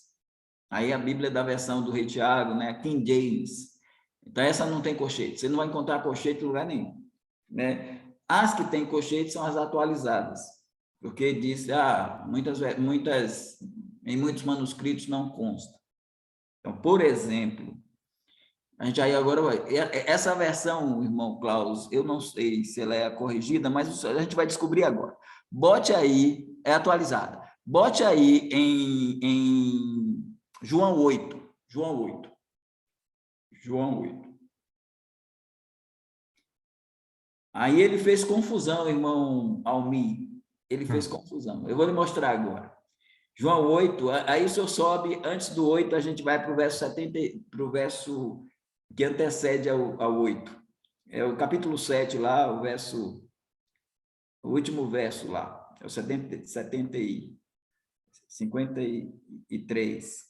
Olha aí, examina e verás que da Galileia não há profeta, né? Então, aí quando você tem esse colchete aberto, cada um foi para a sua casa, ele ficou aberto. Esse colchete, viu o colchete aí aberto? Agora a gente vai para o capítulo 8. Capítulo 8. E aí você vai até o verso 11. Aí você tem o colchete vai se fechar no verso 11. Ele abre lá no verso 53, irmão Elias, e fecha no verso 11. Eles estão dizendo que esse texto todo, esse texto que salvou milhares de vidas, esse belíssimo texto, ele não é confiável, digamos assim. Porque ele não está nos manuscritos mais antigos, mas ele tem alguns manuscritos. Então, tem os Testemunhos de Jeová, a tradução Novo Mundo deles segue isso aí eles tiram isso tudo. Eles começam o capítulo 8 com o versículo 12. Com o versículo 12. Eles começam com o versículo 12, capítulo 8. Aí o capítulo 8 começa com o versículo 12. Então, esse colchete aí vai aparecer em alguns. Por exemplo, bota aí, irmão, 1 João, a Testemunho de Jeová gosta, né? 1 João 5, versículo 7. 1 João 5, 7. 1 João, aí cá embaixo aí. 5, verso 7. Vamos lá. Notou no verso 7 aí? Cadê o 7? A partir no céu, pois há 3 que dão testemunho. Aí abriu o colchete no céu, o Pai, a Palavra e o Espírito Santo. E estes 3 são os que testificam Deixa eu ver, onde é que o colchete fechou? Ele abriu no céu. Eu não estou vendo aqui, mas ficou melhor. Pronto, ele abriu aí e fechou na terra, não foi? Abriu no céu. Então, aí ele assim, não está nos textos originais. Então, ele confundiu, irmão. Não é o parênteses. O parênteses é explicativo. Abriu parênteses. Isso acontece também, se você faz uma citação de livro, aí academicamente falando, para outros cursos, você faz uma citação, vai fazer uma citação do livro e você quer introduzir alguma coisa. Aí você abre o parênteses e coloca lá. Tem um erro de tradução lá, tem um erro lá de concordância. Você não pode corrigir o livro, não. Você não pode chegar lá e botar, e pegar a concordância e corrigir. Você vai abrir um colchete e botar ao lado do erro, você vai botar a expressão latina sic, entre colchete. Então, o colchete dentro de uma citação é para dizer isso aqui, esse colchete aqui não faz parte da citação. Esse colchete aqui é um acréscimo meu, corrigindo alguma coisa, botando sic, ou às vezes eu boto eu coloco as reticências, porque a citação, não estou querendo a citação longa toda, eu estou querendo uma parte aí para dizer que houve que eu comi, né? Dizer assim, que eu comi alguma coisa ali, que eu excluí alguma coisa, aí eu boto lá o colchete e boto as reticências. Então, se ele dissesse em relação a... E aí é o texto crítico analítico, é o texto crítico. Tem o texto crítico do Ska e Hort, tem os colchetes. O texto receptus da corrigida, na corrigida você não vai encontrar em lugar nenhum os colchetes. Então, uma boa gama aí, o Thomas Gilmer, o Haroldo, eles vão na linha do não colchete, porque a Sociedade Bíblica Trinitariana, diferente da Sociedade Bíblica do Brasil, a Sociedade Bíblica Trinitariana vai mais para a linha da corrigida, ou revisada e corrigida, enquanto que a Sociedade Bíblica do Brasil tem corrigida, mas vai mais na linha da atualizada, das Bíblias atualizadas. Tá bom? Explicado aí?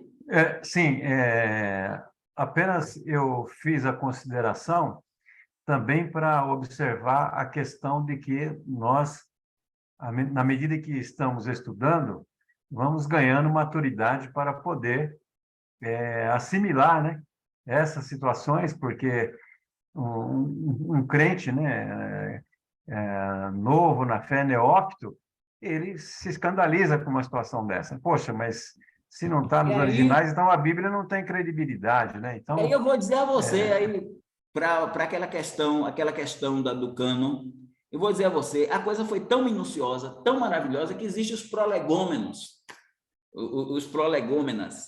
E a gente tem essas questões, por exemplo, no Antigo Testamento, demorou para se aceitar no cânon o livro de Cantares de Salomão, Cântico dos Cânticos, porque tem muitas expressões que dizem respeito à sexualidade, ao relacionamento entre um homem e uma mulher, a sulamita e o sábio, né?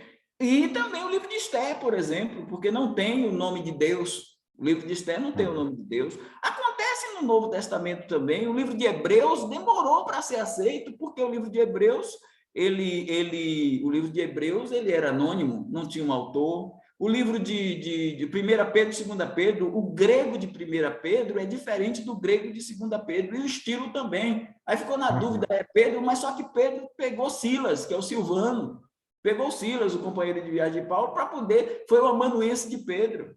A carta aos Romanos, a parte final, a carta em si, porque Paulo tinha um problema nos olhos, provavelmente espinho na carne, e boa parte das cartas de Paulo elas foram feitas por amanuenses. E aí, por exemplo, a carta aos Romanos foi escrita por Técio. E Paulo, em Gálatas 6, ele vai dizer: olha, com grandes letras vos escrevi da minha própria mão. E Paulo tinha um problema sério nos olhos. E aí você tem, só a irmã Cristina, rapidamente, a irmã Elias dizer: eu já sei como é esse negócio. Aí, de explicar. Aí, aquela questão, por exemplo, para você ver a grandeza de que esses 66 livros não tem mais condição de nenhum livro entrar no cânon, porque a coisa foi muito bem feita, muito bem assimilada pelas igrejas. Então, por exemplo, Tiago. Há uma questão aí, Tiago e Paulo, que acharam que Tiago era contra Paulo e Paulo era contra Tiago por causa da justificação pela fé.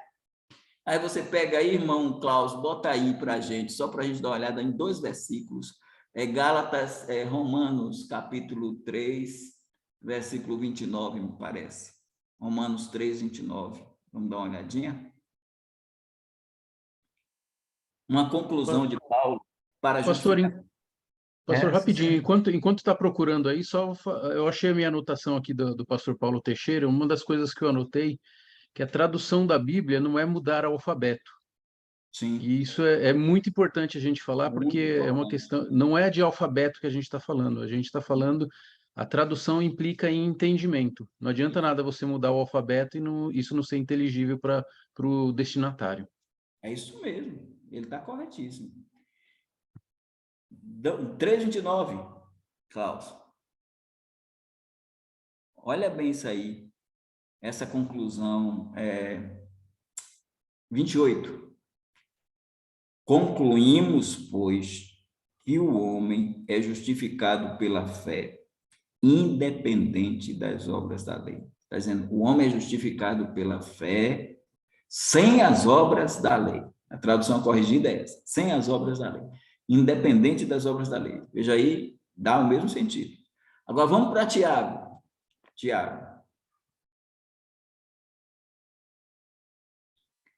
Tiago 2. Vamos lá para o, acho que é 29. 24. Verificais que uma pessoa é justificada por obras e não somente pela fé. Parece que Paulo e Tiago estão batendo cabeça, né? Aí, cara, como é que está a inspiração aí? Aí o pessoal acha, não, a carta de Tiago é duvidosa, não devia estar no cano. Não tem problema nenhum nisso aí, porque assim, as obras, lá tem um adjunto adnominal, obras da lei. Aqui, as obras não têm adjunto adnominal. Verificar-se que uma pessoa é justificada por obras e não somente pela fé. Essas obras aí são as obras da fé e não as obras da lei. Por quê? Porque a fé sem as obras é morta. Então, você vê Efésios 2, Paulo falando lá de 8 a 10, a gente só lê mais 8 e 9. Pela graça sois salvos por meio da fé, isto não vem de vós, é dom de Deus, não vem das obras para que ninguém se glorie. Mas a gente, e vem o verso 10, pois somos feitura sua, criados em Cristo Jesus, para as boas obras, as quais Deus preparou para que andássemos nela. Eu costumo dizer assim, nós somos salvos das obras mortas, sem as obras da lei, para as obras da fé, pela obra de Cristo. A obra de Cristo é singular, as outras são plurais. Então, nós somos salvos das obras mortas. Que as obras mortas? Aquelas de Hebreus 9:14, né? Que chamam de obras mortas, as obras da carne, de Gálatas, né? Então, diz que nós somos salvos lá em Hebreus 9:14, que o Espírito de Deus, né, nos purificou das obras mortas. Então, as obras mortas são as obras da carne, sem as obras da lei, porque a lei não salva. Para as obras da fé, é de Tiago. Pela obra de Cristo, que é uma mão, morte, sepultamento, ressurreição, ascensão e exaltação à destra de Deus. Então, essa é a obra que salva. A obra de Cristo é a obra que salva. Quando os fariseus perguntaram no capítulo 6 de João, que faremos nós para executarmos as obras de Deus? Botou no plural. Jesus Cristo disse, a obra de Deus é esta, que creiais naquele que ele enviou. Então, isso aí é maravilhoso para mostrar a harmonia. Não tem contradição, a harmonia entre os evangelhos. Então, não caberia mais nenhuma outra carta ou nenhum outro livro dentro desses 66 que a Igreja Católica, no Concílio de Trento, tentou lá pegar. Via esse trabalho aqui, ó, esses dois trabalhos aqui, ó, que são aqui é a Vulgata do Jerônimo, que o Papa Damaso pediu para Jerônimo fazer, e Jerônimo foi lá e fez a tradução pela Septuaginta, aí foi lá, compôs e pegou os livros apócrifos, ali de Macabeus, de Judite, de Eclesiástico, pegou e botou, não cria, Jerônimo não cria que esses livros faziam parte do cânon. Ele colocou lá como algo histórico, porque livros apócrifos não são falsos, são livros escondidos, tem muita coisa boa, mas não cabe. Aí pegou lá e botou no meio lá entre Mateus, no período interbíblico, né? Chamado período interbíblico, entre Malaquias e Mateus, jogou lá jogou lá os livros apócrifos. A Igreja Católica, quando já o John Wycliffe, porque o irmão Elias falou, tinha o John Wycliffe, tem o Tyndale, eles começaram a produzir a Bíblia, não foi só Lutero que produziu lá, outros produziram. Lutero, ele tem problemas com os camponeses e mata muita gente. Lutero matou muita gente e Calvino foi uma Genebra estatizante, né? Ele assumiu a Genebra e queria que todo mundo pensasse como ele, todo mundo fosse pela linha, hoje a igreja presbiteriana, né? Quer dizer, a linha reformada lá e tome. Então, botou gente em fogueira, matou gente que não concordava com ele. Então, tem muita coisa aí que a gente a gente elogia algumas coisas, até aqui as institutas dele, né? As institutas dele estão aqui, ó. Mas é muito Agostinho, 400 citações de Agostinho nessas institutas da religião cristã do Calvino. Então, a gente precisa ter esse cuidado, essa cautela com essas questões, porque nós temos o andamento da palavra de Deus e esses encaixezinhos aí são muito importantes. Mas eu não quero deixar a irmã Cristina, sempre é a mulher do grupo, sem perguntar, irmã Eli. Ela vai perguntar, mas só em cima do que você falou, pastor. Para mim, o reformista que eu mais gosto é o William Tyndale. Esse, para mim, é o número 1, na minha humilde opinião. Irmã Cristina, por favor. Não, eu não vou nem perguntar nada, não. Em cima do que o Osamar falou, sobre esse negócio de Jonatas e o amor de Davi por Jonatas, e isso realmente é preocupante, porque hoje tem Bíblia para tudo, Bíblia da criança, Bíblia do bebê, Bíblia da mulher, do adolescente, do skatista, e vai ter Bíblia do... E tem um texto aqui que sempre me chama a atenção, é só isso, Eclesiastes 7:28, Salomão está dizendo, eu sei que é sobre debaixo do sol, Salomão está falando da vida aqui na terra, ele diz, 27:28, vedes aqui, isto achei, diz o pregador, conferindo uma coisa com outra coisa para achar a razão delas, a qual ainda busca a minha alma, porém ainda não achei. Um homem entre 1000 achei eu, mas a mulher entre todas eu não achei. Olha, é um texto que a gente tem que tomar cuidado, porque, olha, os homossexuais, está vendo? Salomão falou que achou um homem, mas não achou uma mulher. Olha aí. Olha, é complicado. Mas ele já tem a Bíblia do homossexual, né? Já tem da mulher também. Tem da mulher, da criança, do jovem, do Mas eu falo da mulher, é a Bíblia, não é a Bíblia da mulher, aquela rosinha, não. É a Bíblia da mulher numa visão feminista. Já pensou? E esse texto me chama a atenção, o Zamar falou, né?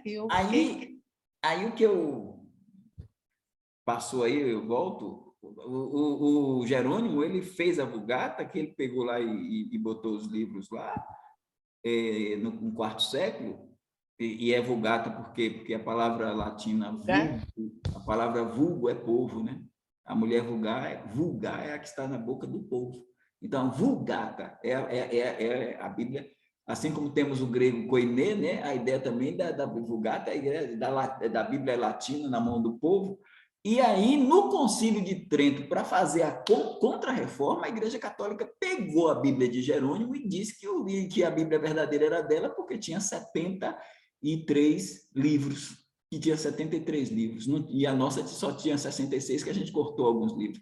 Mas, primeiro Macabeus, segundo Macabeus, Tobias, essas coisas todas, esses livros não conseguiam entrar no cânon, não, porque não dava, tem heresias nas citações, mas tem coisas boas e vale a pena. A Bíblia Nova Jerusalém é uma Bíblia boa para a gente ler muitas coisas, e pode ler os apócrifos também, tem a festa da dedicação aparecendo, né? E Jesus fala sobre, João fala sobre a festa da dedicação, que veio com Macabeus, né? Naquele período. Então, o que é que aconteceu hoje? A gente trouxe a questão histórico-gramatical para trazer uns passos. Eu julgo importante isso, não está no livro. Eu trouxe isso para eu poder trabalhar com os irmãos o sensus plenior, que era para ser hoje, mas vai ficar para a semana que vem, porque mas todos vocês aí trouxeram coisas muito boas para a gente. Então, essas discussões, irmão, são maravilhosas, são excelentes, né? Só notei, irmão Elias, que o pastor Rafael ficou quietinho hoje, não foi?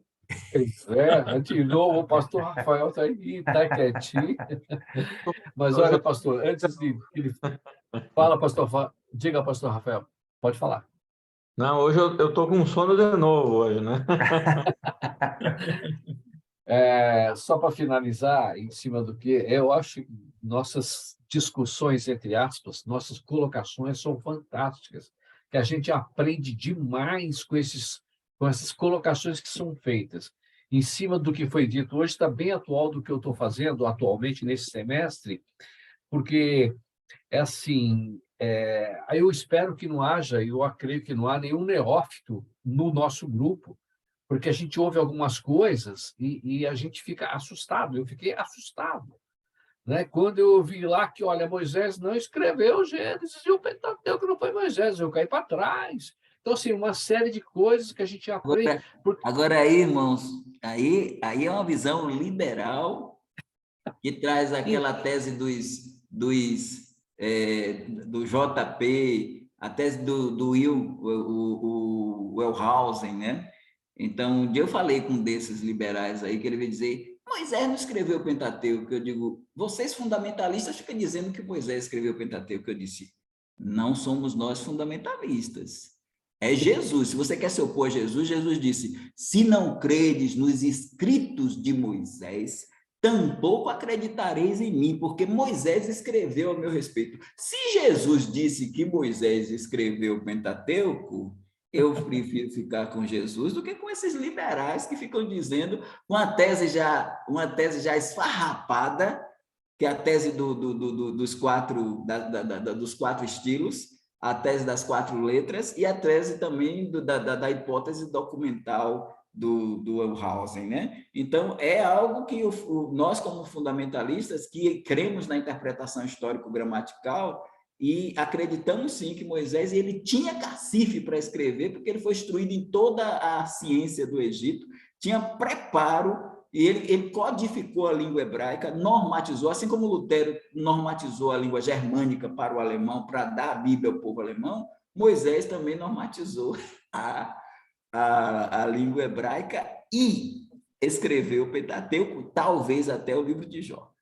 Então, isso dá uma discussão interessante, mas não vou entrar nisso agora, porque, enfim, tem umas coisas aí, enfim, não vamos entrar mais nisso. Eu também, tem partes que sim, partes que não, mas é bem complexo, mas é interessantíssimo. Então, a gente aprende muita coisa, eu acho, e hoje foi mais um dia de um estudo, de uma reunião fantástica, em que a gente aprende demais. Eu tenho gostado muito. Obrigado a todos os irmãos aí pela participação. Pastor Lorival levantou a mão, vai ser o último a falar pela hora, e depois que ele falar, nós vamos encerrar com uma oração aí do pastor Dilson. Pastor Lorival. Rapidinho. O fato do pastor Rafael não ter falado nada não quer dizer que ele não está na ativa aí trabalhando os assuntos dispensacionalistas. Ele me mandou um artigo, uma defesa, que eu achei muito boa, sobre Gálatas 6,16, e aí eu não postei e nem vou falar sobre isso, porque é um artigo dele, mas eu queria sugerir que ele colocasse no grupo, porque ele usa ali um estudo gramatical do grego, usando uma conjunção em que aqueles que distorcem a interpretação acabam fazendo mau uso da gramática. Então, achei interessante e eu queria sugerir para ele colocar, porque eu creio que vem de encontro com esse nosso estudo, né, de hoje. E a dispensação, o dispensacionalista, ele usa muito a questão da hermenêutica, o estudo gramatical, o estudo do texto original para basear as suas convicções. Então, eu creio que vem acrescentar. Queria deixar essa sugestão para ele, aí a voz dele não ficará silenciada. Nem a minha. Deixa eu então dar, antes de falar, né? Eu coloquei esse estudo no nosso grupo, pastor Lorival. Coloquei, né, pastor Rafael? Coloquei, não coloquei? Está lá no grupo, sim. Ah, eu não sei agora confirmar, desculpa. Eu estou aqui, enquanto vocês estão Eu falando... vi, eu vi, eu Hã? vi, beleza. Colocou. O irmão, Coloquei, né? o pastor Rafael mandou para mim também e o senhor mandou para o grupo, eu vi. Eu coloquei no grupo. Coloquei no grupo, tá? tô- Eu ouvi, né? Eu ouvi e, obviamente, coloquei no grupo. Achei muito bom também, tá bom? Então, valeu, pastor. Então tá. Muito obrigado a todos. Tenhamos uma semana abençoada aí. Obrigado pela ajuda do irmão Klaus. O irmão Klaus hoje deu um show aí, hein, Márcio? Te cuida, hein, Márcio? Te cuida. Você tem concorrência aí, hein, Márcio? Te cuida. Não é concorrência, isso é completude. Opa! Aí, Tá muito certo. Amém. Amém. Muito obrigado. Deus abençoe a todos. Oração Um final, livro pastor que Gilson. que eu vou sugerir, pastor, irmão Elias, vou sugerir para vocês um livro baseado nessa questão de Moisés e autoria, um excelente livro do Josh McDowell, Evidências que exigem um veredicto. Muito, muito bom. Até para o senhor e para os seus estudos lá no curso. Eu vou botar. Maravilha. É muito bom, viu? Talvez eu tenha até em PDF, eu posso até ver se eu tenho, eu mando esses dias. Legal, legal. E se o irmão puder, bota no grupo lá o nome direitinho, tá bom? Obrigado, pastor. Pastor Gilson, por favor. Opa, vamos orar então. Soberano Deus, eterno Pai, graças damos ao Senhor pelos teus cuidados visíveis, invisíveis, pela tua mão, pela manhã, a tarde, a noite que estamos a avançar. Que o Senhor continue nos assistindo, nos cobrindo com o teu santo e bendito amor. Obrigado, Senhor, por cada um desse grupo, cada família aqui representada, pastores, seus ministérios, suas famílias, os irmãos, as suas atividades, por mais um dia de labor, também por aqueles que não puderam participar mais uma vez do estudo, que o Senhor os abençoe para que na próxima possamos todos estarmos presentes, aprendendo, enriquecendo o nosso conhecimento para melhor te servir. Que o Senhor venha estar nos guiando, nos dando uma boa noite de descanso, ou de atividades para os que estão no trabalho, na escola ou faculdade. O Senhor esteja guardando a cada um. Também graças damos ao Senhor pelos irmãos que têm estudado, pastor Evaldo, pastor Bezerra, pastor Ulisses e tantos outros dos irmãos que têm se preparado para o ensino. Que o Senhor continue lhes dando saúde e capacidade para nos ensinar. Que o Senhor esteja abrindo nosso entendimento para aprender e praticarmos a tua palavra. Guarda-nos de todo mal, é o que nós te pedimos, Senhor, no precioso e o santo nome de Jesus Cristo. Amém. Amém. Amém.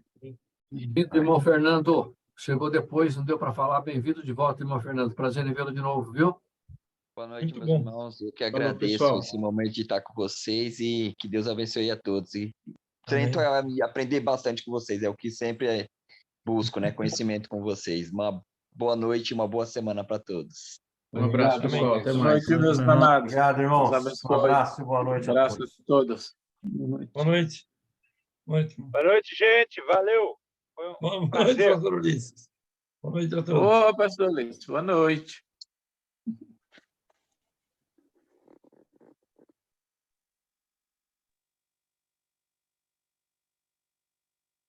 Boa noite a todos aí. Boa noite, irmão Carlos.